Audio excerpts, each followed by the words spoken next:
Welcome to the College of Complexes. This is our 425th meeting since we started in February 2009. We put a different speaker on every week, a different subject. We require a speaker to take a position on an issue, express a point of view that be for or against something. We don't care what it is. We give our speaker up to an hour to make a presentation. If they go over an hour, we cut them off. If anybody interrupts the speaker, we remind the interrupter we listen to only one fool at a time. That's one of our rules. Then we have questions and answers from the audience of the speaker, not speeches.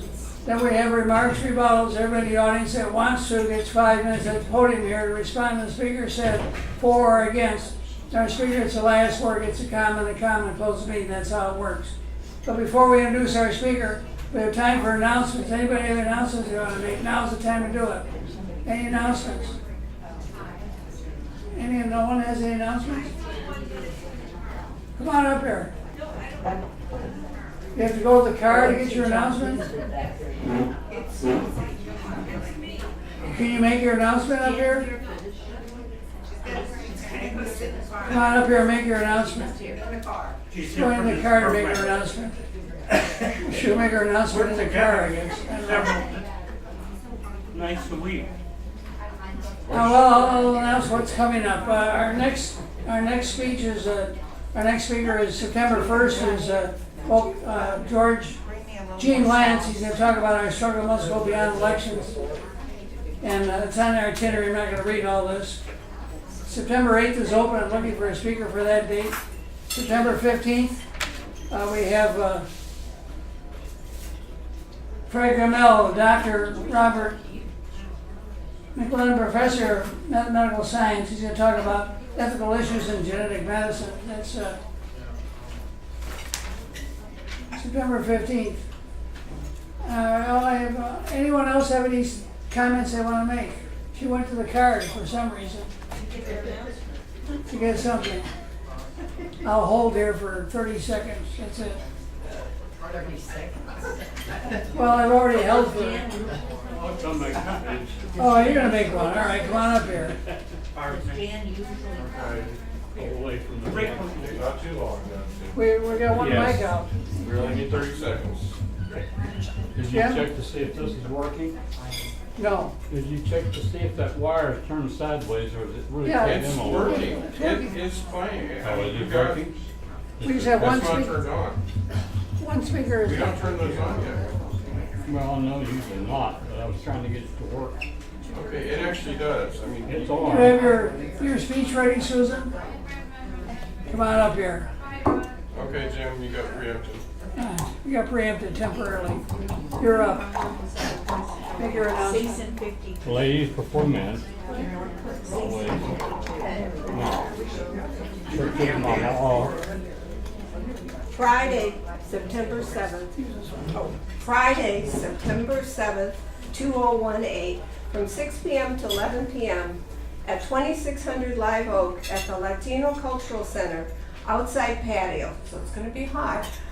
There will be a free event with the Master of Ceremony, our very own Charles Castro, Chaz. The music will be the legendary Two Makers, and there'll be food trucks, and it should be very groovy. I have flyers. Okay, also free movies. Anybody like to hone in their skills in Spanish? Starting in September 19th, the Bolero of Raquel, or El Bolero de Raquel. Okay, so they have free movies every third Wednesday. So I have flyers. That's it. Okay. Well, thank you, Miss Susan. It's gonna, who wants to, oh, they have free cumbia dance classes too. Any newcomers here tonight? First timers? Our speakers are first time. Yeah, speakers, first timer. Well, Tom's giving you good information on how we lay out the program. I'll just add a couple of things to that, and that is, I apologize for us being in a warm room. The AC systems in this building we moved into are just not quite putting it back into this room, and I'm sorry about that.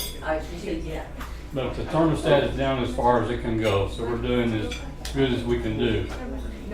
Hopefully it'll get better, and hopefully we'll have some autumn weather soon, right? But we're glad all of you are here tonight. All of you who are regulars know the routine. Our Italian restaurant is very accommodating to us. Ramos did not charge us for a meeting room as long as we'll come in and order food. So that's the only thing we ask you to do is please don't come and just be a placid audience and sit in a chair and listen to a free speech and go home. Buy some food, to put it in just real crass, simple terms. But take good care of our server. She's pretty good, you know. She comes in here and there's not very many servers. When you go into a restaurant that'll see them serve as many people as she comes in here and serves. So I really tip my hat to her. I think she's extra good. And so do the same thing with your pocketbook when you get the check, all right? So we're so glad to see you tonight. I hope you enjoy it. Don't get too worked up and maybe you won't get too hot tonight. Maybe we won't get too worked up over the subject tonight. It's not political. So we get a break tonight from the politics that's around us all day. I know I was telling Tom on the way over here tonight, yesterday on the primary networks other than Fox, what was it, 281? There were 281 negative comments made about the president. 281. I don't think there were any positive ones. So we're living in a very political world right now, and a lot of our speakers come and give us some good information about it. And I'm not going to talk about it. Thank you very much. I'm capable. I read about 8 hours of it every day until I can't stand to look at it anymore. Or hear the words come out of our revered politicians' mouths. You know, one day they talk about each other. Oh, he's so wonderful. She is such a good legislator. And then, you know, next time you hear them talk about him, it's the exact opposite. So it's almost like Saturday morning kitty cartoons, you know. That's about what it's turned out to. And of course they say 90-some% of us make up our minds long before we get to the ballot time who we're going to vote for. So they spend all that money and they sprout all that stuff on us, and it probably it might make a half a percentage point difference, but this is just the time of the year it is. So again, I'm saying that really just to say it's refreshing to have a speaker who wants to come and talk to us about a subject that's not political, and we don't have to get our political circuit boards all fired up inside us and get angry. So enjoy the program tonight, guys, and ask our speaker some good questions. And if you have any commentary, as Tom mentioned to you, about your experience with the subject, well, please come on up and take 5 minutes and share it with us. Thank you very, very much.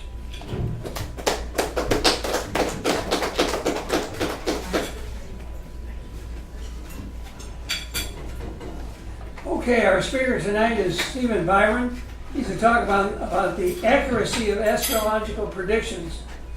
He's a MA with honors. He's an ordained pastor. He studied at Oxford, a decorated U.S. Marine, a highly versatile entrepreneur, also a popular lecturer and public speaker.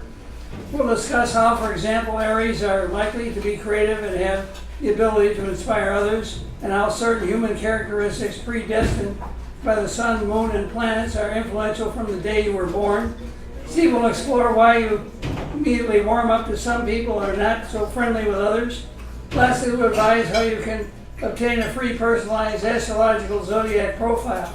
So without further ado, please give a very, very warm welcome to Stephen Bryan. Thank you, Tom. Thank you. Thank all of y'all for letting me be here. I had a week to prepare. Mark called last Saturday night and said, will you speak next Saturday? And Marv is such a great friend of mine, and I said absolutely, without even hesitating. Didn't even ask where it was going to be, what was for dinner. I didn't ask any of that. So I'm glad this is a great place. It's a great dinner. Thank you so much, Tom, for letting me participate here tonight, and also for the great dinner. This is my wife over here, Josephine. I have to truly say that I wouldn't be here if it wasn't for her. She's been a motivator in my life and has done so much to keep my head out of the clouds, so to speak. She's always been able to keep me down to earth when I thought I was a little bit too high for myself. And that happens when you're a Scorpio, right, Tom? Yeah. So thank you again for letting me come. Are there any astrologists in here? Are there any excited people? Yeah, I've got some good feedback already from you over here. What's your name? Jana Blackburn. Jane. Jana. Jana. Yeah. Okay, Jana. Look forward to somebody else. So there are some people who really have given it some thought. I grew up in the 60s and 70s, and so that was a big thing. Your sign is a big thing. Well, a few years ago, in 2011, I decided to take this hobby of mine and just to start researching it. Started researching and getting into it, and I thought, wow, it's pretty cool and exciting. And I'd always had it in my heart to want to help folks relationship-wise, get along better in counseling and being a minister. I've counseled many couples and many individuals, and so I've had the opportunity to help couples regenerate their relationships. But without this zodiac astrology thing kind of came to me on a whim. It's just something I was really interested in. And being who I am, when I get into something, I get into it. I want to get as much out of it as I can. And being an educator, of course, I want to teach it as well. So whatever I learn, I want to teach. And so we're going to get into this in just a few minutes. But I've got something funny to tell you. There was a couple, and they had been married for 65 years. And the gentleman had incurred a lot of wealth. He was a doctor, and he had incurred a lot of wealth. And he said to his wife one night, he says, "Darling," he says, "when I die, I want you to take this $50,000 and put it in my casket with me when you bury me." And she said, "Are you sure? Are you certain?" He says, "Absolutely. When I die and you put me in the ground in my casket, please put $50,000 in there." And she said, "Okay, dear, I will do that." Well, the day came when he passed, and they were having the funeral, and she put a little box in there, and then stepped back. And when she stepped back, one of her friends nudged her and said, "Did you really put $50,000 in there, in that box, just like he said?" She said, "Absolutely. He told me to." And she said, "Wow, that is incredible." She said, "But he doesn't know it's a check." I just thought that was kind of funny when I saw that. So anybody wants a $50,000 check? So I started writing a manuscript titled "What's Your Sign?" So it's a zodiac relationship guide to finding perfect love. Perfect love. Does anybody believe that there's actually perfect love? No. Sandra believes there's perfect. One person believes in perfect love. There absolutely is perfect love. It is there. It is out there. And there's some. The Bible tells us that if you seek love, then you'll find it. And so, let me just read an excerpt from the introduction to my book that I'm writing called "What's Your Sign?" And I have to put my glasses on for this. So I'm Stephen Bryan, and I'm helping people find perfect, true, and lasting love. It's a gift and a passion of mine. Perfect love does exist. There's too much love in the universe not to find it.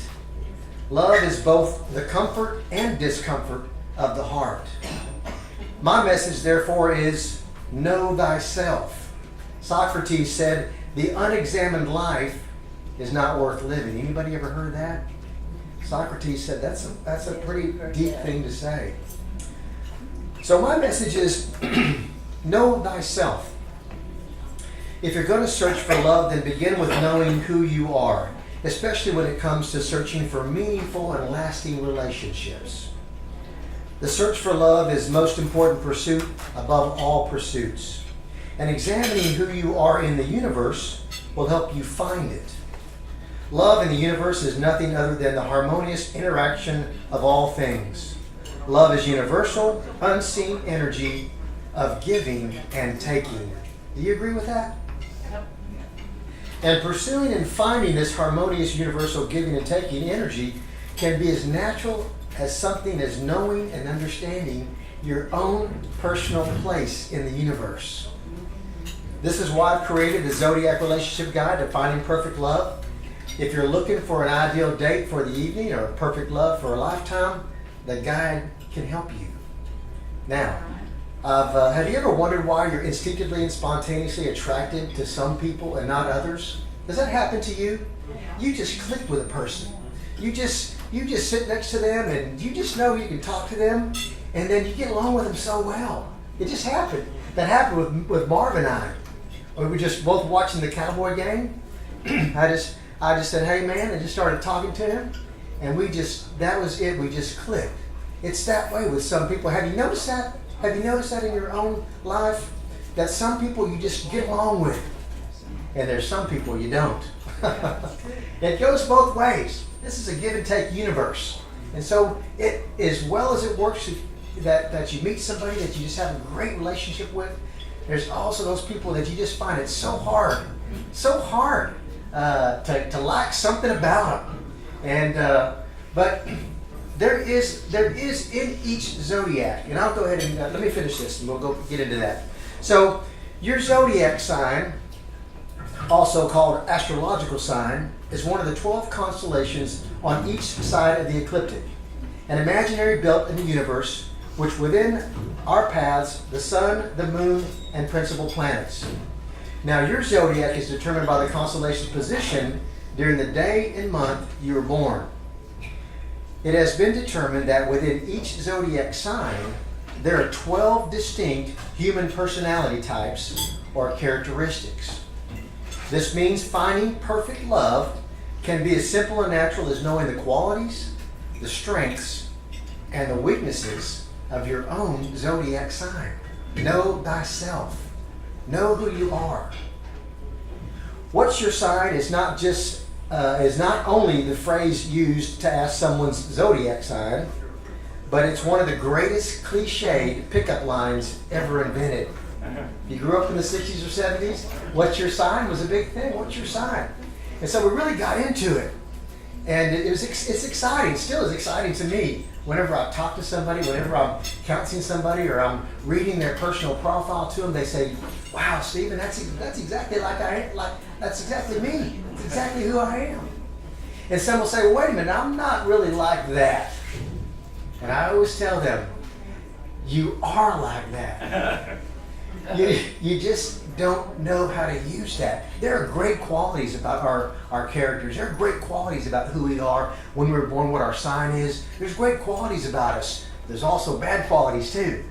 There's good and bad. That's the way the universe works. It's a give and take. So, what's your sign is this manuscript. Some people will do whatever it takes to find true love. They'll go to the ends of the earth. They'll spend thousands of dollars, dating websites. They'll even see psychics. They'll wait months, if not years, for perfect love to come along. Have you noticed somebody just waiting for the right one? I've got a friend that's my age, and I'm in my mid-50s, and he has never been married.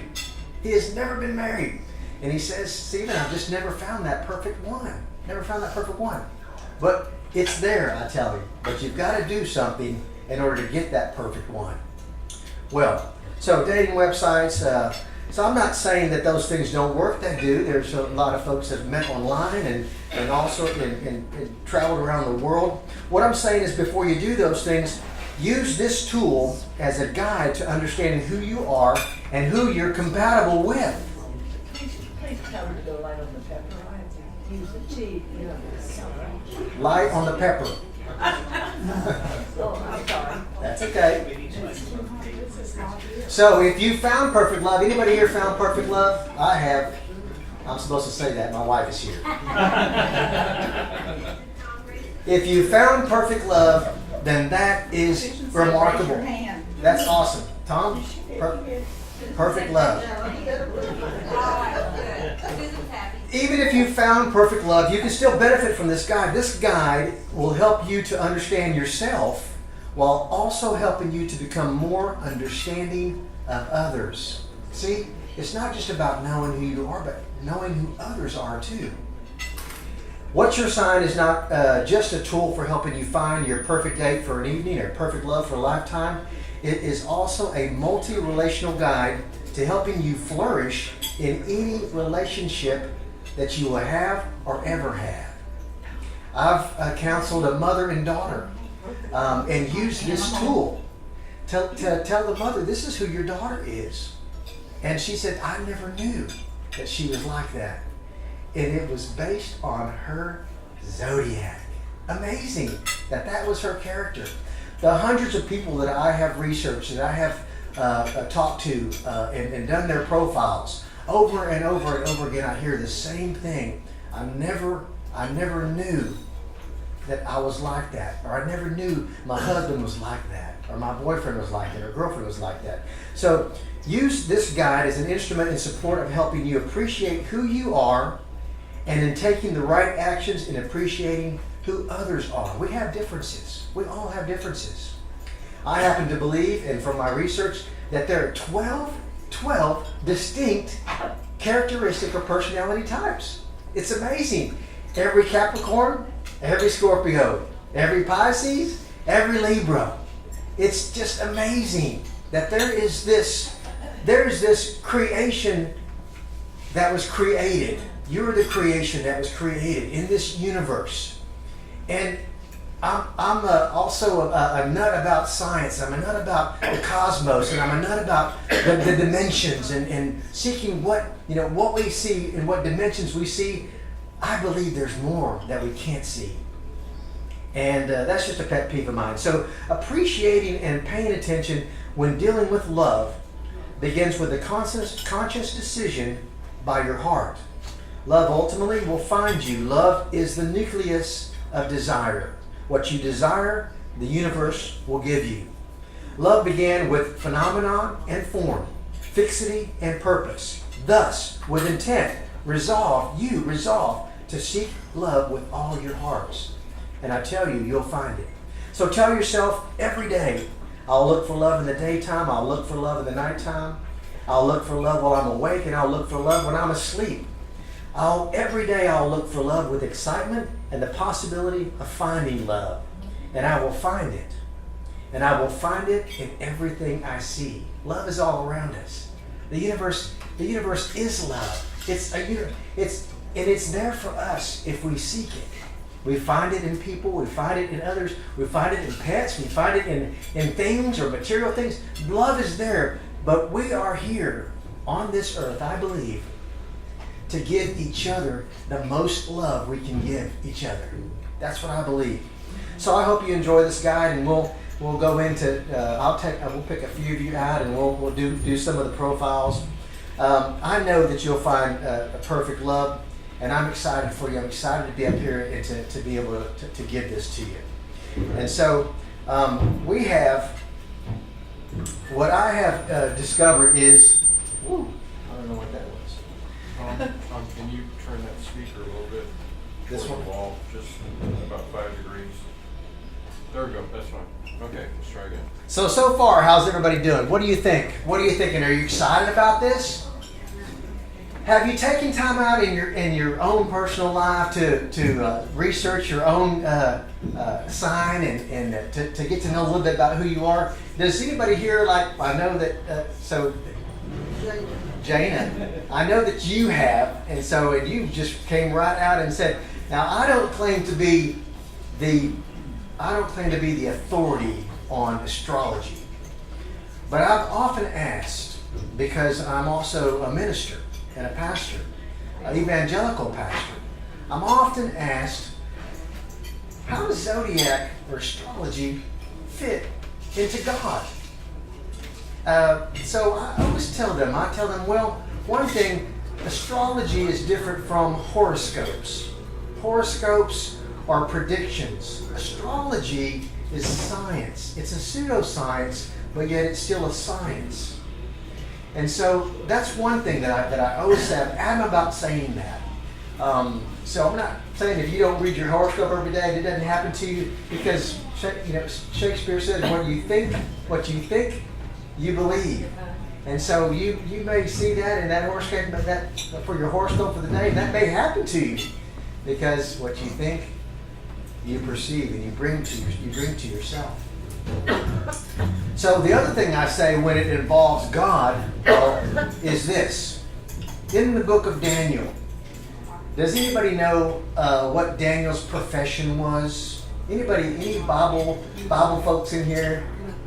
Anybody know what profession? Besides lion tamer? Besides lion tamer, yes sir. He was a lion tamer, that's for sure. Daniel, I'm going to give you some little education here, okay? It's a little theology. Daniel was a Chaldean. The speaker is speaking, people. Does anybody know what a Chaldean is? Okay. What's a Chaldean? Astrology. A Christian Iraqi. I don't know. Okay. A Chaldean is a wise man. He is a magician. He is one who studies the stars, studies astrology. Daniel was put in charge of all the wise men in Babylon. All the wise men. From when he was 15 until he died. He was put in charge of training astronomers, astrologers, studying the stars. I happen to believe as a Christian that his 1,500 years of teaching went all the way to when Christ was born, because there were 3 wise men. If you know the New Testament, there are 3 wise men following Polaris, because that's where Christ was going to be born, the North Star. And so, how did they get there? Does anybody ever ask? Anybody ever ask about that? These wise men, what were they doing there? How did they get there? How did they know they were going to? I believe that it was Daniel that taught them, and for all those years, he created that in them, teaching them, and that just went down and down and down until the birth of Christ. So I tell people that. That's what I believe. And studying the book of Daniel and studying that part of my life really helps me to understand that there is something there, even that we don't know, that is there. So I happen to believe that in studying these certain characteristics, putting together this program, I believe in relationships there are 12 basic needs that humans have for compatibility. These 12 basic needs are: 1, physical. Physical compatibility is a necessity in a relationship.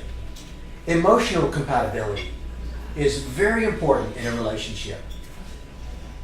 Mental, educational, social compatibility, financial compatibility, spiritual compatibility, intellectual, cultural, familial, moral, and sexual.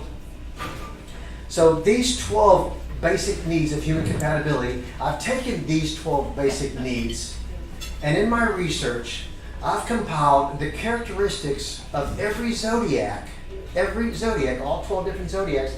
I've taken these certain characteristics and applied them to each of those 12 basic needs of compatibility. And identifying who you are, as your sign says, in determining what your physical needs of compatibility are, and emotional, mental, and so on and so forth, those will help you to understand who you are and also to help your mate understand who you are. When I first came up with this, my very first couple that I interviewed and I did their profile, it took me a long time. I said, Mary and Bob, I said, I really want to do y'all's profile. Would you help me out and let me, you be my first, and I want to see, how this works.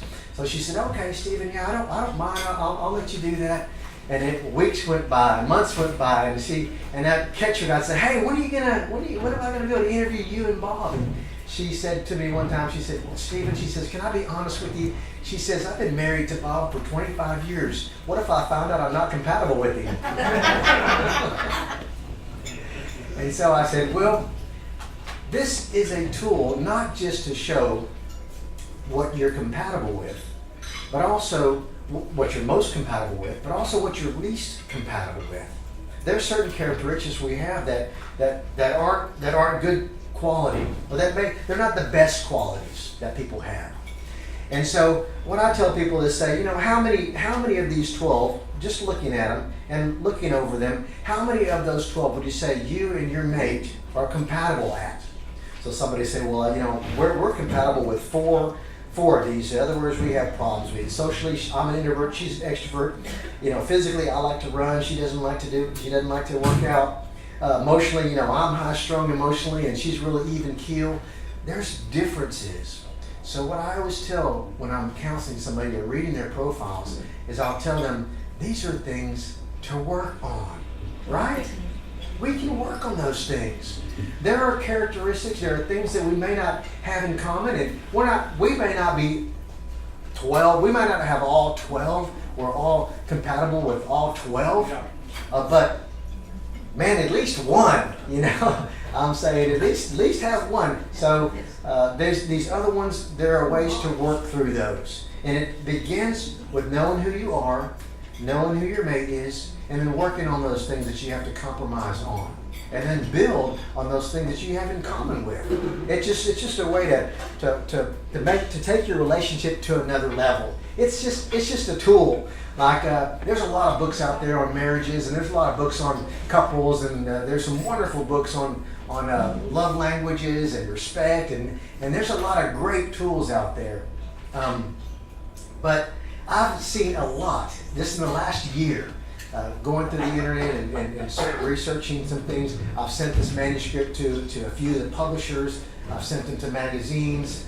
I've seen on these magazine pages, on their pages, according to your zodiac, I can tell you what movies you like to watch.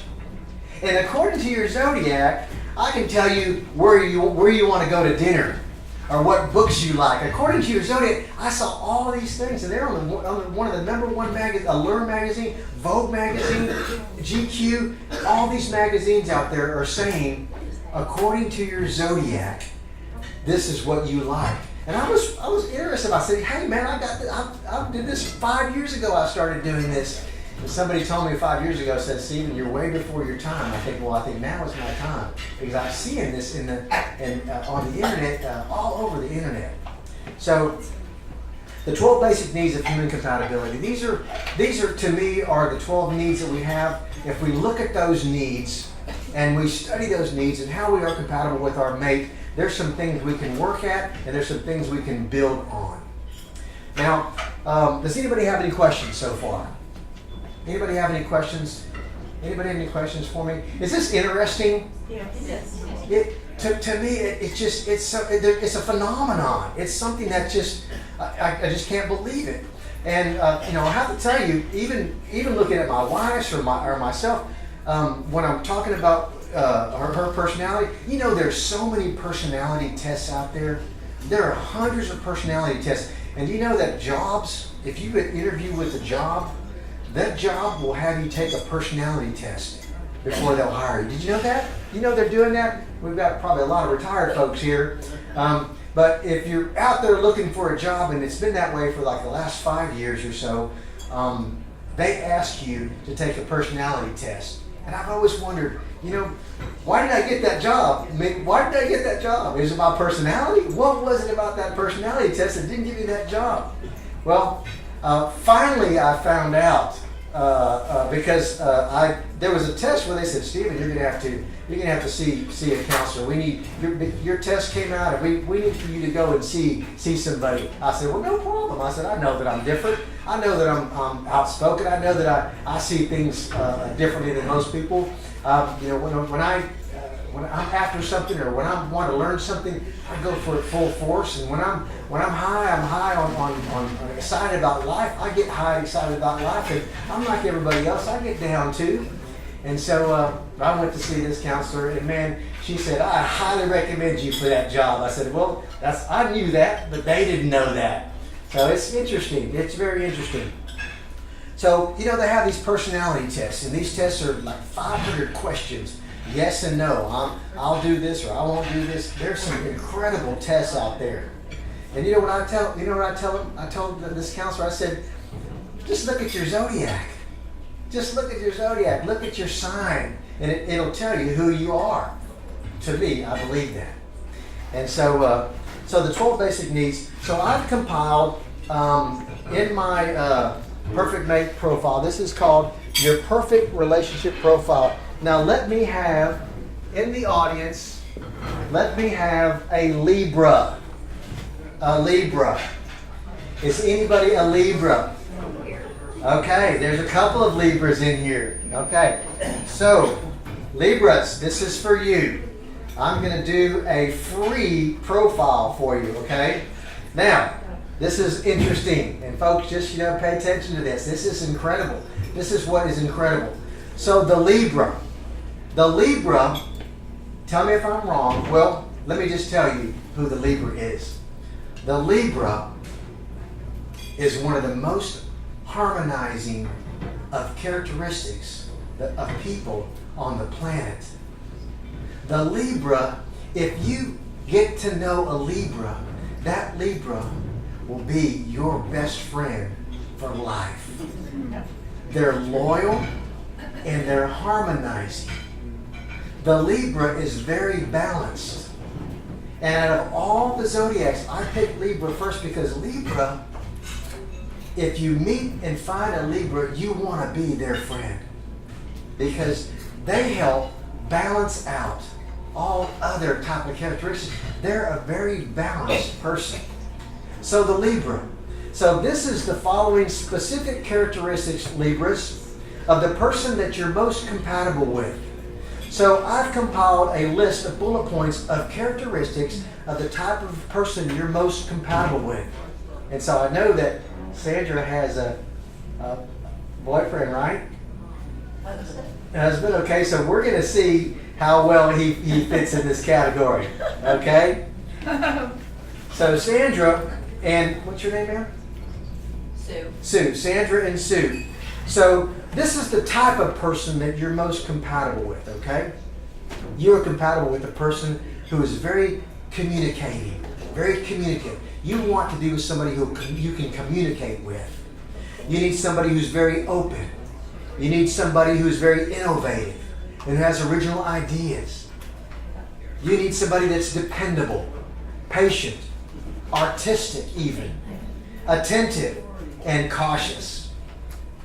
Also somebody who is inventive. This is the person you're most compatible with. Versatile, open-minded, and who loves to learn. Okay? Someone who is thoughtful. Someone who's humane. Someone who is independent and inventive. These are the characteristics that you're most compatible. How does he fit into those, Sandra? Perfectly. He fits perfect into those. And so, what about you? How was it? How are those characters? Were you married, or were you married, or? I'm a widow. You're a widow. Yeah. Do those characteristics fit your husband, or? About 90% of them. 90% of them. That's awesome. That is awesome. Yeah. So now the next point is when there's good, there's also bad or less than good. Okay. So these are the characteristics of the Libra that they are least compatible with. Okay. And so this is the person that that you just don't spontaneously like, or these people that have this type of characteristics are the ones that they're least compatible with. This is the Libra. Somebody who's critical, somebody who's anxious, a perfectionist, somebody that's controlling, argumentative, impatient, a risk taker, someone who doesn't plan ahead, someone who's possessive, jealous, insulting, or quick-tempered, someone who's a worrier, over-demanding of others, and easily irritated.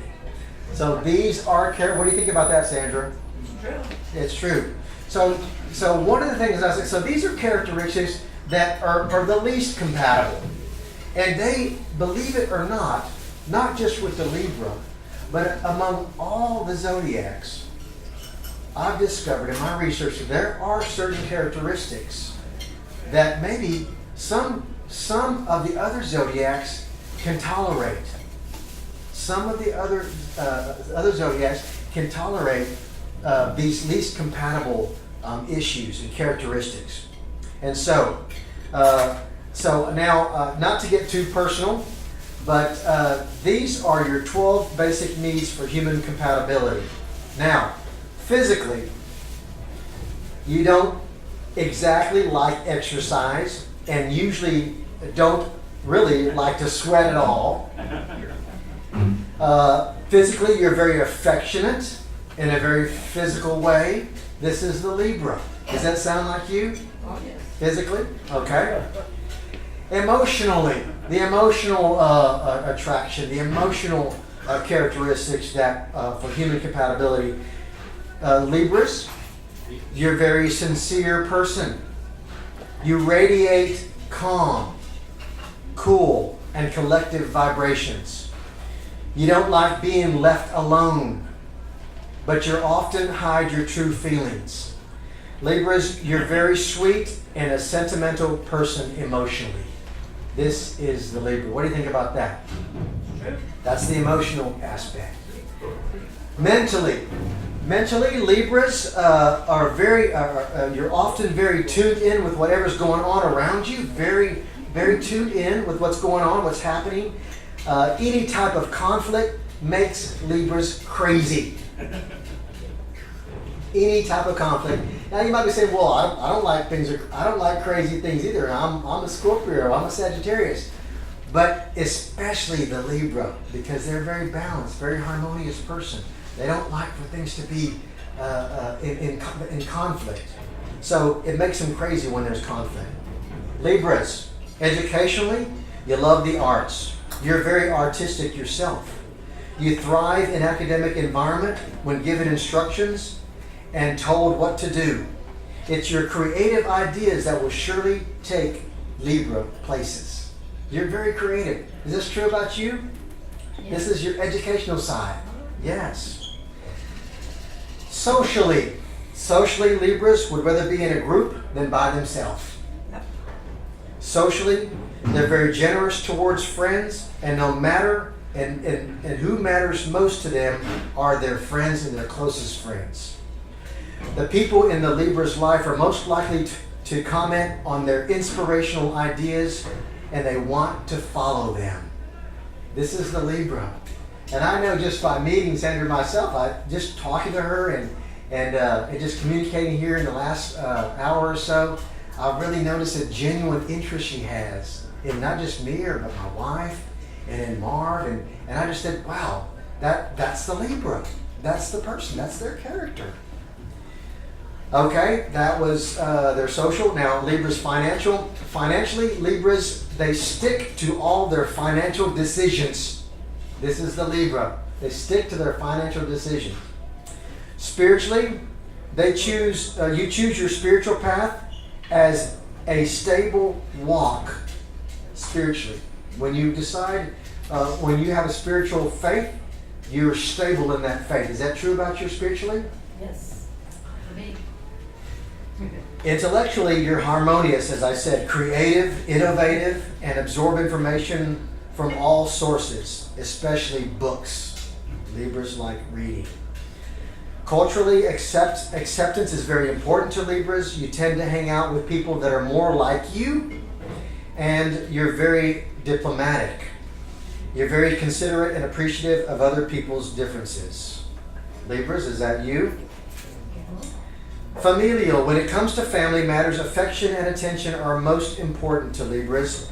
You have a strong devotion and commitment to family. Morally, you balance justice and are one of the fairest-minded people on the planet. As I said, the Libra. If you need some advice, ask the Libra. They're very balanced. It's like that across the board, folks. It's just so it's interesting and so exciting. Sexually, they're romantic when it comes to love and very flirtatious. So there's some flirtatious bones in there. So this is your 12 basic needs for compatibility. How does that work? How does that sound? Sounds good. Pretty fun, pretty neat. Isn't it neat to you already know those things about yourself, and reading those and just is another phenomenon, I think, about how much we don't know about ourselves, but how much the universe already knows us. You know, the Bible says that God knew you before He put the stars and the planets. And so He put the planets and the stars, He put them in the sky, in the universe. God knew who you were. That's just amazing. I'm so drawn to that. Now, what I've also done with the Libras and each of the zodiacs is I've compiled an outlook. Something of an outlook. Something that could be going on right now in your life, or something that could be happening to you. This is the Libra's outlook. The phrase that most describes who you are as a person in life is you balance. You balance.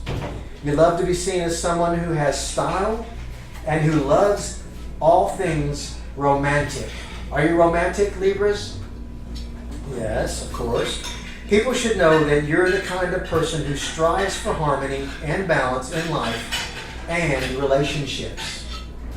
You're one of the most patient persons on the planet, and relationships are so serious, a very serious thing to you. You must strive to balance your social and solo time, but do not come across as someone who is excellent partner. It also comes across as an excellent partner or friend. In your love life, Libras, you can be a people pleaser at times. So try to do some things for yourself instead of always trying to please others or your partner. Okay? Be aware of friends who will offer you help in making critical decisions about your life. Remember, you're balanced. And so when you take advice from someone else, Libras, be sure and try to balance that advice. To do your best, you must choose an emotionally charged environment because challenges in your life will bring great rewards. So Libras, this is you. These are the two Libras here. I'm going to give these to you.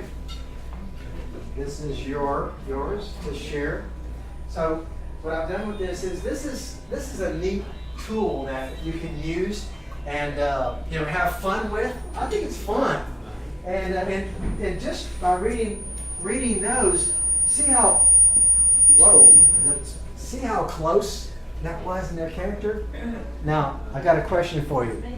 Who's interested in knowing theirs? Huh? Okay, all right. So we've got the Libra, two Libras.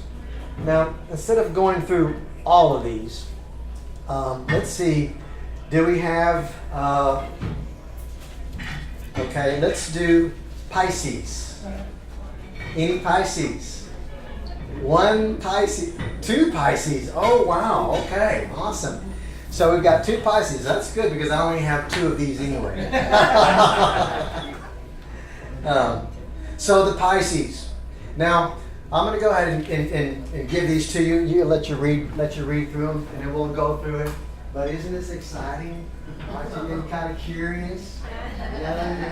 Who does he got? How long have y'all been together? Started 20 years ago. 20 years ago. Okay. So there's some definitely compatibility. So you'll want to go through these and see how many of those 12 basic needs of human compatibility that you guys 12 basic needs of human compatibility you guys have compatibility traits on. It's fun to go through, and also it'll help your partner know who you are. But since you're both Pisces, that's pretty cool. And what I've also done with my research is I put together an elements chart, an elements diagram. I've got that in my manuscript, in my book. In their fire, their earth elements. And you know that we're also grounded in our own elements. There are elements in the world, metal, fire, that pertain to our specific characteristics, that show who we're most compatible with, what other signs we're compatible with, and according to the elements, like fire and water, or water and earth, those types of things. I always say that I'm water and my wife is earth, and together we make mud. Did everybody hear that? Okay, so the Pisces. Now, anybody have any questions so far? And yes, ma'am. How about the idea of opposites attract? That's entirely wrong, right? No, that is entirely correct. Oh, is it? Yes, opposites can attract and do attract. And what that means is there is some characteristics in another person that aren't like your characteristics, but that is an immediate attraction. You're attracted to that person. You know why? Because in the universe there is supposed to be balance. And so, believe it or not, opposites do balance each other out. Now it's the extreme, or the ones that are you might say, well, I wish I had a mate that was exactly like me. Then I would never have any problems. Well, here we got two Pisces, and I'll tell you, they probably have problems. But there's a lot that they're compatible with if they're married or with their mate is with the same sign. But yes, ma'am, I believe that opposites do attract. Any other questions? One more. What is considered research in astrology? What is considered research? Well, there are probably over 10,000 books written on astrology, written on astrological, the benefits of it, the pros and cons of astrology. My research includes interviewing people.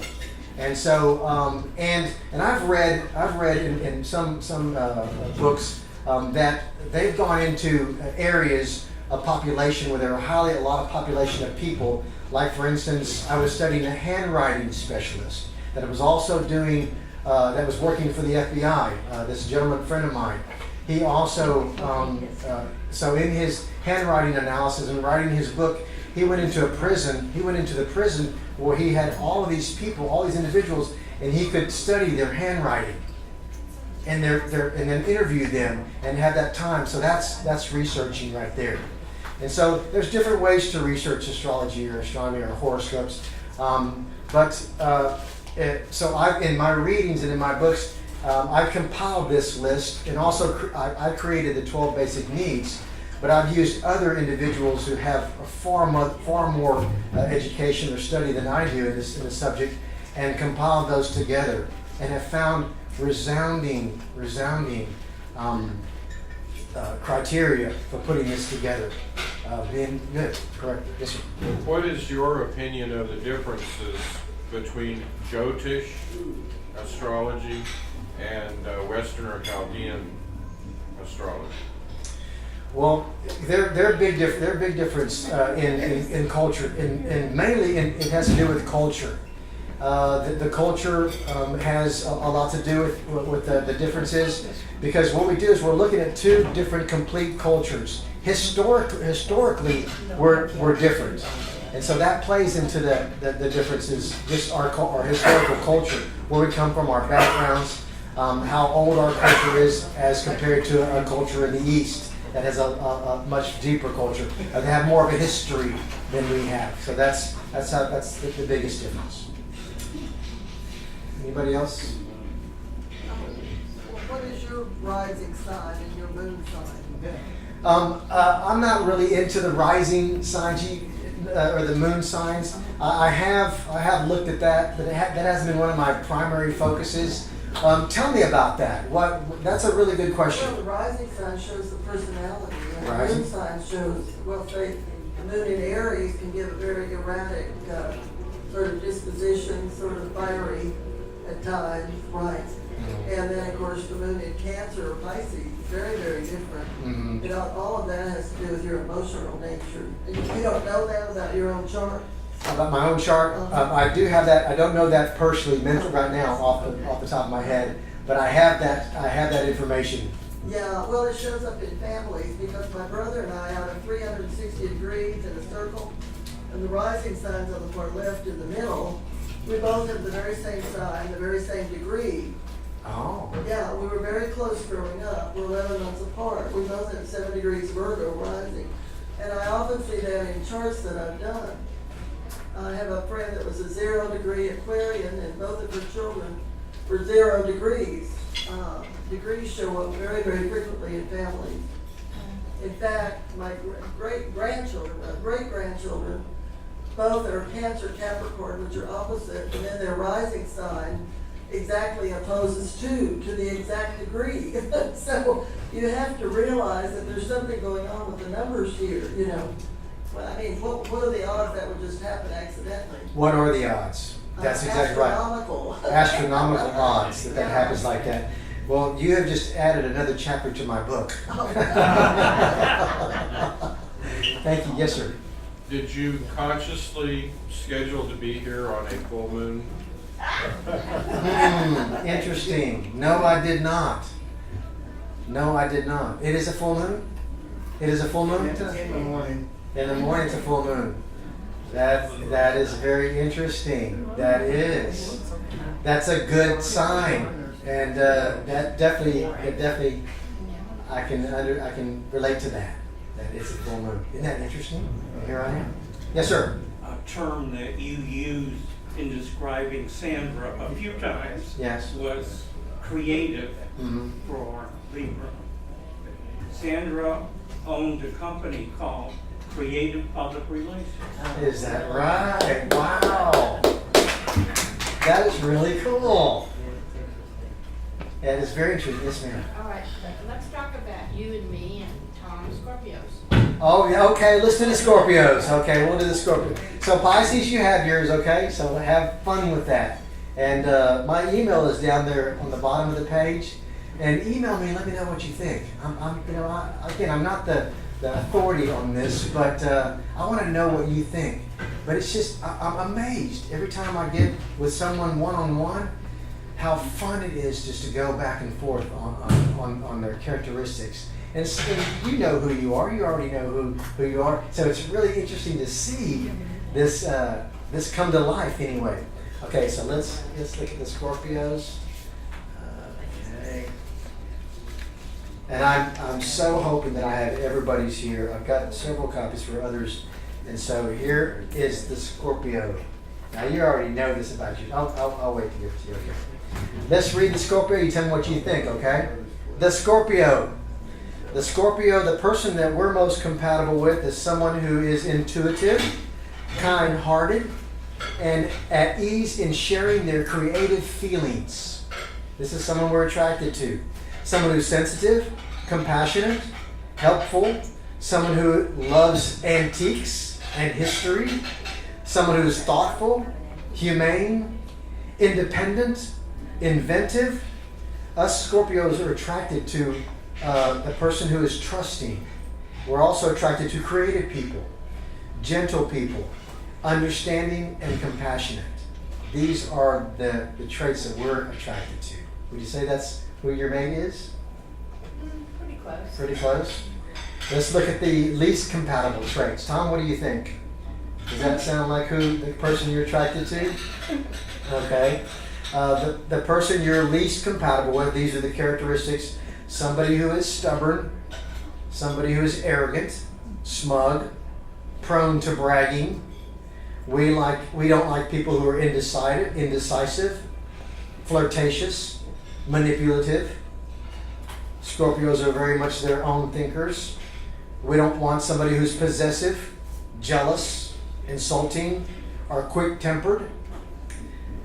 We are least attractive and compatible with people who are restless, easily bored, impatient, and especially somebody who gossips. This is the Scorpio. Attracted to them. This is what we're least attracted to. Who is attracted to them? Yeah. Who is attracted to I'm them? not attracted to them. Okay. That's what There I'm are saying. some people that love to just do nothing. They can sit in a room and they can be bored. They can look like they're boring, but they love not doing anything. Well, Scorpios love somebody who likes to be doing stuff. We want to be with somebody who has. So there are people who can be with somebody who would rather just not do anything. And so that's a good question. Very good. Who likes those? So these are the negative or the least attractive traits. Now going over these, you think these could be bad, or these could be somebody who's restless. We don't like somebody who's restless. We want somebody more even. As Scorpios, you're either high or we're low. We either go for it or we're down here. We're never in the middle. Hardly ever Scorpios in the middle. When we're there, we're restless. We want to be doing something. We're creative, or we want to just be by ourselves. We can do that in our lives. That's who our character is. Now, our 12 basic needs of compatibility as Scorpios. Physically, we keep going when others give up physically. Physically, Scorpios are very hard charging. Physically, they can keep going. Tom, does that sound like who you are? Yeah, you keep going. When people will give up, we're the kind of people that will keep on going. We're tenacious, very tenacious Scorpios. First impressions matter to Scorpios concerning other people's physical appearance. Scorpios look at people, we're very intuitive. We can size somebody up, and we're a really good judge of characters as well. And Scorpios really have good advice on the characteristics of other people. Our intuitions are so incredible that we can look at somebody or meet somebody and we can know that person. Does that sound like you? What's your name? Melanie. Absolutely. That's who we are. Educationally, we have a strong willpower, and when we set our mind to achieving a task, we accomplish it very easily. We're a person who loves learning, loves a learning challenge. That's the Scorpio. We love to learn. We love the challenge of that. Mentally, we love mysteries. We love secrets and discovering things. We love going and discovering new things, and we love I love the antiques. The Scorpios love antiques, or they love those things in discovery.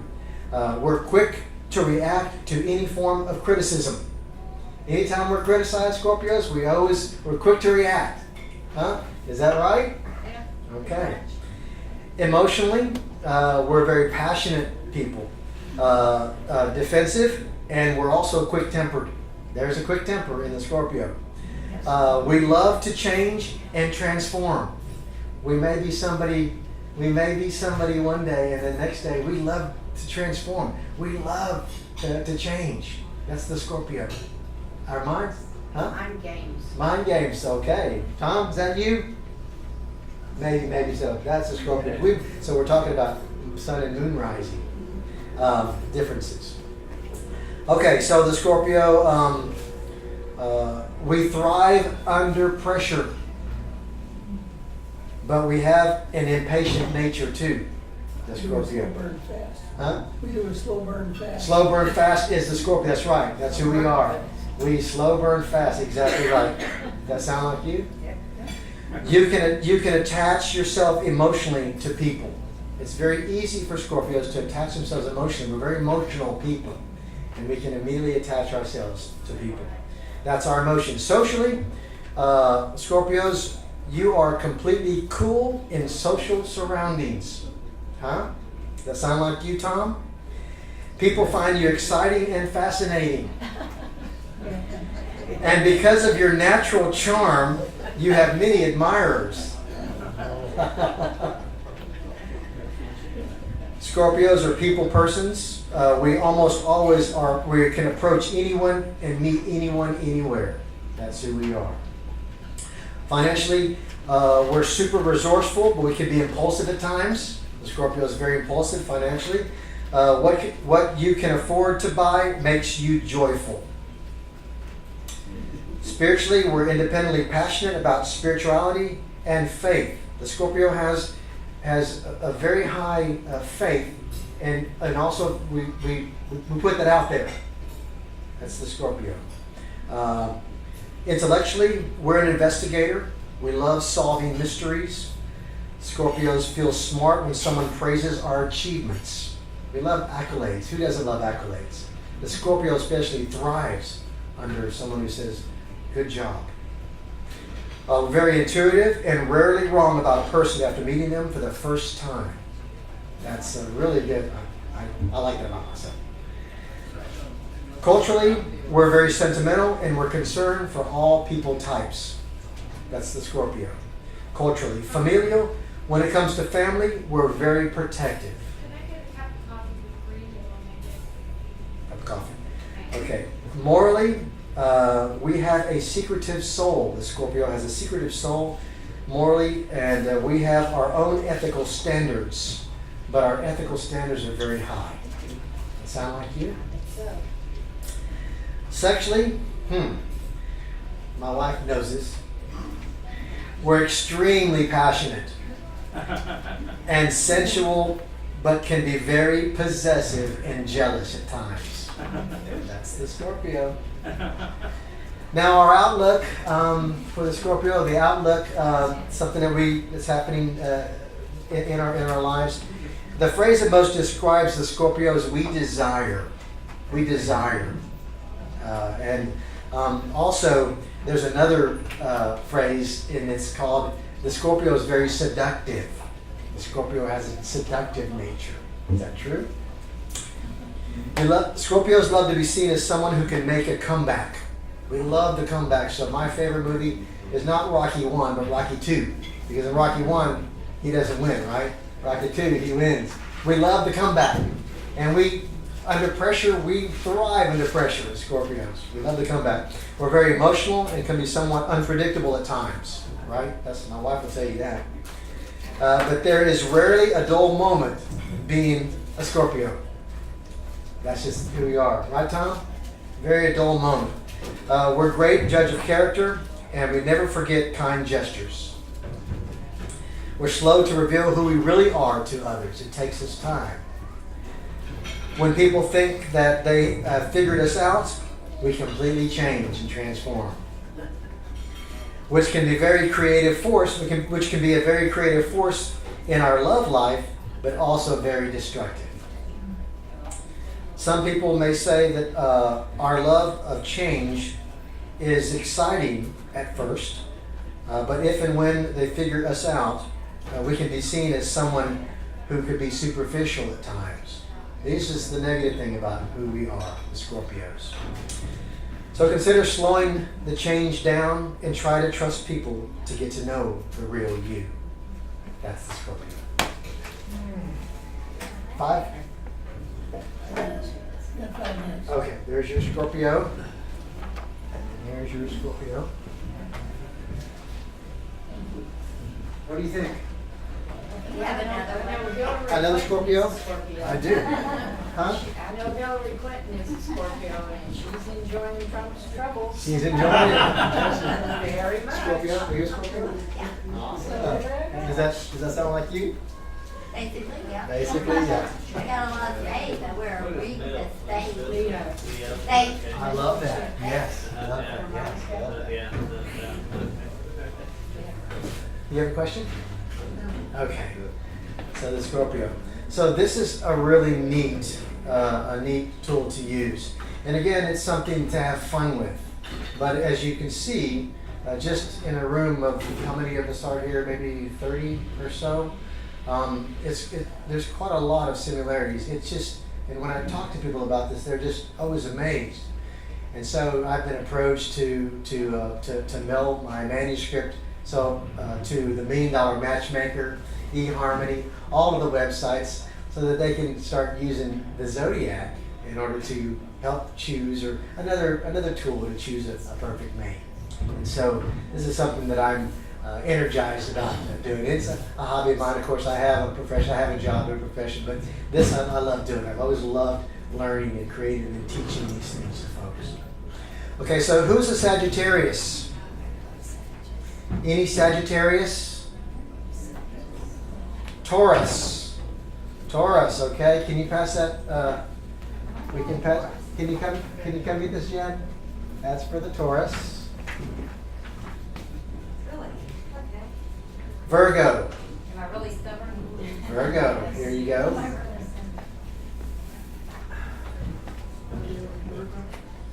Only one Virgo. I'd like to read this for the afterwards and see what you think about that. Okay, so Aquarius. Aquarius. Okay. We have an Aquarius.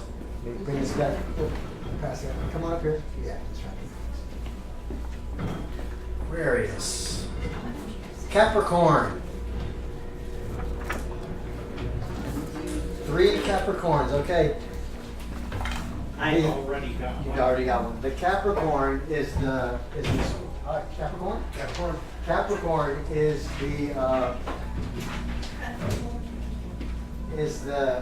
the mate for the Scorpio. The Scorpio and the Capricorn are their signs go together. Ask my wife what her sign is. We've been married for 32 years. Huh? I always thought it was a Virgo and Scorpio. They're Virgo too. There's several signs. Capricorn's one of them. You're right. Okay, Aries. Aries. Okay. Pass this back. Thank you, Princess. Aries. Cancer. There she is. My brother is a Cancer, and it's just it's amazing. So there are things that I knew that we were compatible with, but when I discovered my own siblings, my older brother, my younger brother, my sister, when I discovered this and did this research, my relationship with them changed because I believe this to be above 90% correct, and I knew the things that I could work on to be more compatible with him, and by understanding who he was. So it's kind of cool to know somebody else's sign. And if you email me, I can. I'm selling them for $1,000 a piece, minus $1,000. So okay, what else do we? Cancer. There's like Leo. Leo. Oh, wow. So the Leo is a very interesting. Leo, 2 Leos, okay. One time I was in a restaurant and the waitress was at the table, and my waitress came and I studied her, and I watched her, and so she came, and I said, I bet I can guess what your sign is. I bet I can guess what your sign is. And I guessed it. I guessed what her sign was. And the Leo loves their hair. The Leo loves their hair. And I could tell that she had just the right hair. It was just, I could tell. And I said, "You're a Leo." She told her. And before then, all the waiters were coming over and wanted to know guess their sign. There are certain characteristics about they're just something that's there. Okay, so we got the Leos. Leo, okay, another Leo. No, I'm a virtuous lioness. Today's my birthday, and I have 5 signs of Leo. You're 5 signs of Leo. This is you. This is the Leo right there, the red dress. You want, Princess, can you give this? Birthday girl, happy birthday here. Princess, can you give this to the lady in the red dress? The Leo. Okay, Gemini. Gemini, all right. There you go, sir. Donald Trump is Gemini. Gemini. There's nothing like Donald Trump. Nothing. Well, Donald Trump is Gemini. Interesting. So we're going to study that. But send this to him and tell him what he's doing wrong. Let me share your profile with you, Mr. Gemini. Okay, so did I cover everybody? Everybody have theirs? Everybody has theirs? Okay, that's great. Well, thank you again so much for giving me this opportunity. I hope it was fun. And it did have, there's not too much political But about you it. get to stay there and answer questions. Let's say answer questions, okay. All right. Who wants to be first? We kind of did questions. Before we Yes, we get did. to the questions. Anyone have any more questions? Any more I questions? do have a comment. Yes, ma'am. Comments are, Comments are later. comments are very Questions. Oh, yeah. First question. Any questions? I answered most of them. That's right. Any questions? You get married? Yes, That's good even before they get married, instead of. you're exactly right. Yeah, absolutely. And you're a reverend. Yes. What church? Well, I did pastor. It was a Baptist church, Baptist Community Church. Wow. Seemed like a real parent. So let me leave you with one more story, one quick story. So a lady passed away, went to heaven. She was at the Golden Gates and she met St. Peter. And St. Peter said, "Welcome to heaven." And she says, "Wow, I did not think that I would ever get to heaven. This is amazing." She said, "St. Peter, what do I do? What do I have to do to get into heaven?" He says, "Well, pick a word and spell it." So she says, "Really? That's all I have to do is pick a word and spell it and I can get into heaven?" She says, "Well, then I picked the word love." He says, "Okay." She says, LOVE. And he says, "Welcome to heaven." So she goes in and he says, "Well, do you mind doing something for me? I've got to step away for just a little bit. Would you mind managing the gate? And I'll be back in just a little bit." She says, "Okay, no problem." So she's at the gate. And lo and behold, there's her husband. Her husband comes to the gate and says, "Wow, I can't believe you made it here." He says, "Wow, yeah, I made it to heaven." She says, "Not so fast. You've got to get into the gate." She says, "Well, what do I have to do?" He says, "I'll tell you in a second. First, tell me about what you did after I died." And he says, "Well, after you died, I won the lottery. And you know that secretary of mine? Well, I married her. I know she was 25 years younger than me, but I married her. And we had a yacht. I sold that little house we had, and I bought a mansion. And we bought a yacht, and we were out on the yacht one day, and I had a heart attack, and here I am." And she says, "Okay." He says, "Well, what do I have to do to get into heaven?" She says, "Well, you have to spell a word." And he says, "Well, what word is that?" And she said, "Czechoslovakia." Thank you.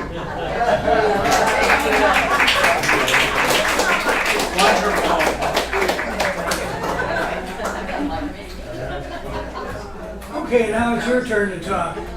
So who wants to be first? Any comments for or against? Come on up here.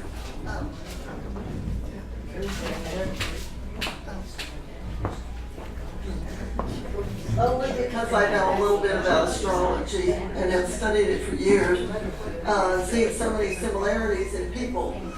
And there's branches of astrology, if you're not aware, that study the stock market, that study...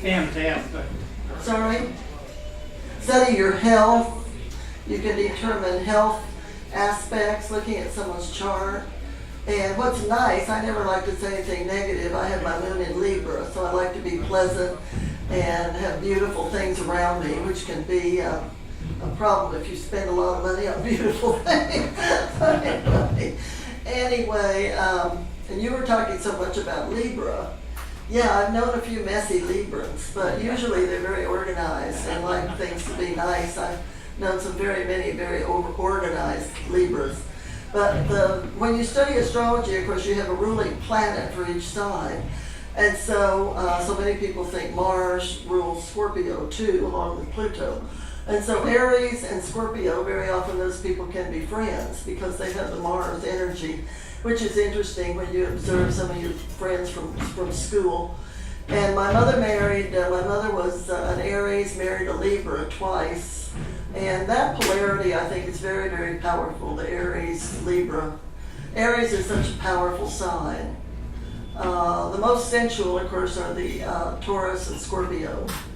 And if you had Venus, like my husband had Venus and Scorpio, It can make for a kind of a possessiveness, yeah, and a sort of intensity. I also analyze handwriting, and I notice in the fixed signs, which are like the, if you read the book of Ezekiel, and it talks about the wheel within the wheel, and it describes all the fixed signs of the Taurus bull and the lion for Leo, and the man, and then the, what's the other one? The ox, yeah, the bull. And those are the more stubborn, more fixed in their ideas. And so if you have a fixed sign, a sun sign, or more of your planets are in fixed signs, those fixed signs, you follow a certain path, and you're less likely to be listen to other people's stories and all. You have your own ideas and you follow your own path. So then there are mutable signs, which are the Virgo, Pisces, Gemini. You're shaking your head. You're above them. What? You're above them. I'm above them. Yeah, he came to just do the basics. Well, I don't understand what you mean above them, but Well, you I've just dealt with a lot of people doing charts. Too technical. Sorry? You're too technical. It's above them. Fixed, mutable, cardinal. Well, when you come up and speak, yeah, you can tell me I where I'm know. wrong. I know. But anyway, I've done quite a few charts. I looked at, what's his name, Trump's chart. He's very, very intelligent, being a Gemini. And he has 29 degrees Leo rising, so that Leo really shows up. And then he has Virgo, very strong emphasis of Virgo too. Very sharp guy. A lot of people aren't aware. They see that showmanship. They're not aware he's really a very sharp man. But he's so spontaneous that he really irritates people, of course, yeah. But anyway, we all have to put up with other people, and I've learned as I get older not to say things at certain times. It's best to just be quiet. But I know that astrology is really an ego trip, and some of the great books I've read are by Liz Green, Grant Louie, very, very good. He was a Harvard professor and set about actually to disprove astrology and wrote a couple books on it. And he says nice things about my combination, the Virgo with the moon in Libra. I think the worst thing he says, I'm too selective about friends, which he calls a snob. But when you're selective about friends, I guess you can be considered a snob.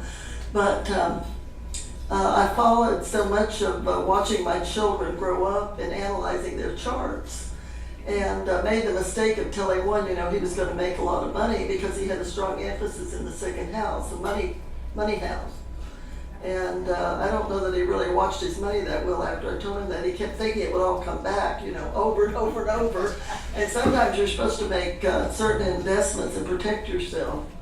And but I'm very adventurous for a Virgo because I have the planet Mars rising, which makes me trust my intuition, trust other people, and think that everything's going to work out right. I'm very optimistic. You can look at someone's chart and find where they have the planet Mars and learn just from that one thing, learn so much about them because it has so much power as the sun does in the sky. Whatever house, you have 12 houses like you have 12 signs. And but the sign rising is very, very important. And the planets that you have at the top of your chart, like Harrison Ford has most of his planets, and we're dealing with, say, 10 planets at the top of his chart. So it makes his life what would be called a fishbowl. Everything is open to the public. And if you have most of your planets dealing with these 10 planets below the horizon, the bottom part of the chart, it makes for a much more introspective, even introverted person. One of my children is an Aquarian, and that's a very outgoing, friendly sign usually.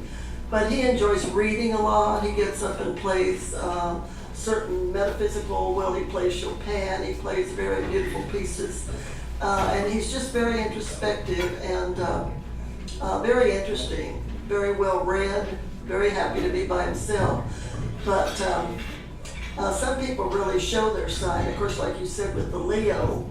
And I know my children's grandmother was on my husband's side with a Leo. And when my children were little, they said, that woman walks like she's very rich. she had this mane of hair like a lion, And some people even look like a lion, kind of. Or sometimes the Aries, I've guessed many people that were Aries because they have a ram look about them, actually. And also Libra, there's a certain identification somewhere in the, right in here, the way they look. And you know it's the sign of law. And many attorneys are Libras. And many generals have Libra rising, I've read. And a lot of doctors have a very strong Mars, which rules surgery and knives and all kinds of warfare and all. But anyway, I could go on. Interesting.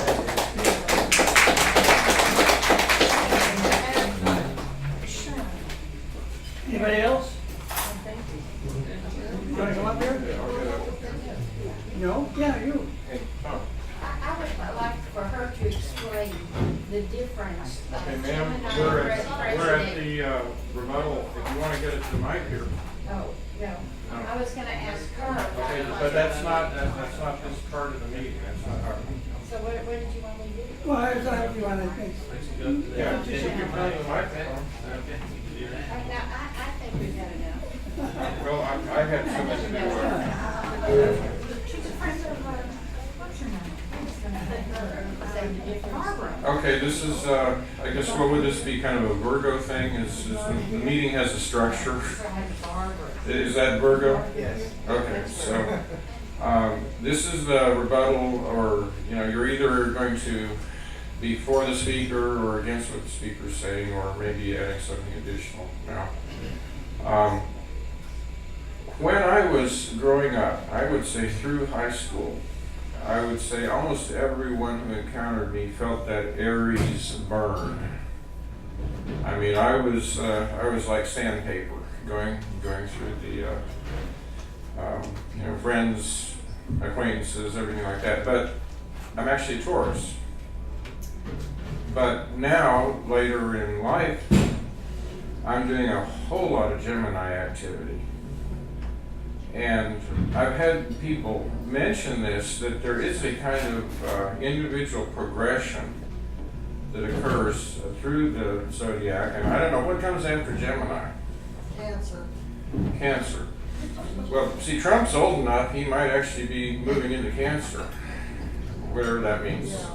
But It's the progress chart. the progress chart. Yeah. But I just thought I would bring that up for you to comment on if you care to. Would you like to get on this? You still talking to me? You talking to me? Yes, ma'am. You want to get on it? Well, this lady is far above. Right, that's so you can see it. Okay. Okay. I think, this is what I think. I thought it was so interesting to see the President Kennedy was a Gemini, and so is Trump. They were both kind of womanizers, right? Do we kind of remember that reputation? Trump is very much into family, unusual, 3 wives, 5 kids, but boy, he makes them stick together. Kennedy didn't live, Trump is 3 years old, 72, and Kennedy never even got to comb the gray hair. He was our youngest president. But I've tried to think they were both great communicators. They can push their will. Jackie was a Leo, very much a Leo. And I'm seeing some similarity.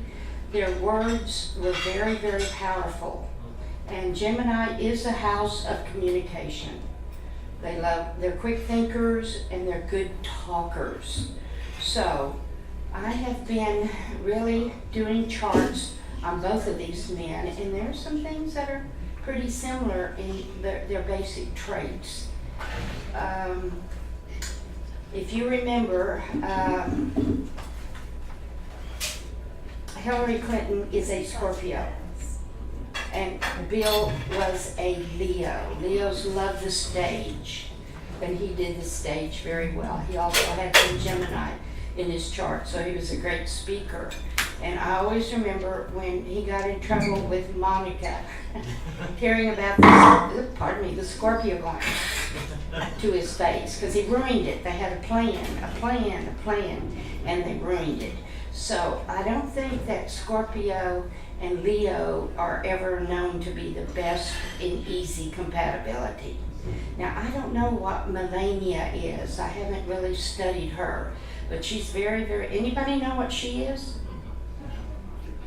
I mean, she's a very Oh, interesting she woman. just had a birthday not long ago on Facebook. They announced to wish happy birthday to her. So she's either Leo, I guess she's Leo. She could be a Leo, Yeah. yeah. I think she's a Leo. She kind of looks Leo, yeah, well, she she's does. fashion, very much into fashion. Okay, well, they always say that more American presidents were born under the sign of Scorpio than any other. And Theodore Roosevelt, he was a quite dynamic Scorpio. And I know Trump likes him a lot.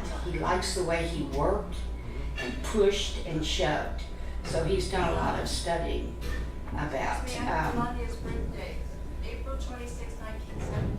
Taurus. Yeah, well, that's Taurus. on Facebook, it said wish her happy birthday. Yeah, she's a Taurus. April 16th. April 16th, I thought she said 26. What did you say, 16 or 26? Did you say 26 or 16? I don't know if she can hear me. 26. I think she's Taurus. Yeah, he's got his hands full. Yeah, he does. Okay, that's all I had to say. I found it very interesting, to look at our presidents and see their ways and know their history. Andrew Jackson. Oh, he was a great one. What was his, I think Andrew, I thought was Scorpio. Yeah, there's been more Scorpios presidents than about any other sign. So, they're bold and courageous, and you can't put them down. When you just think they're down, they're coming right back at you. Lincoln. Oh, Lincoln. Yes, Lincoln was an Aquarius, a great humanitarian. I think that Aquarians are the great humanitarian. Oprah Winfrey, great humanitarian. Abraham Lincoln, they have great, great humanitarian ways. They're usually very fair. Little eccentric, but very, very good people. Okay, that's it. That lady there knows many things about the big, intricate plan. Anyone else? Anyone else want to get up here and comment, either for or against what the speaker had to say, or add to it? I guess I'm the last one standing. Well, I want to thank our speaker for doing a great job here tonight. He did a fabulous job. He got us all thinking and taught us something, and got us knowing that the zodiacs really mean something. And I am a Scorpio, but that's neither here nor there. Anyway, I'll give this back to our speaker. He gets the last word. He gets comment and close the meeting. Come on up here. I'm all out of jokes. Well, that's right. You get the last word. One thing truly about Scorpios is we love to learn, and you've not only allowed me to tell you what I've studied, what I've researched, and allowed me to share it with you, but you've also taught me some really, really important things, and so my mind is going. There's a lot of things I want to add to my manuscript. Thank you for that. Thank you for all being here. Thank you for allowing me to share with you just what's passionate in my heart, and that's relationships, people, and understanding each other. Because we live in a world that there's a lot of chaos. There's good and there's bad, and there's good people, there's bad people. But I believe that there's a commonality. There's a commonality with us, and that is truly our love for each other. Our love for each other. And so I would just like to end it with this. Seek it. Tell yourself you're going to look for it. And love will appear in your life in many ways that you never thought possible. Dream it. And things will start happening in your life. And I've prayed for this group already since I've started. I knew I was going to be here last Saturday night, I immediately got on my knees and prayed that I would be able to just impart something. But if anything, I want you to know that since that last Saturday night, I have loved you and I've been praying for you. And so thank you for allowing me to be here.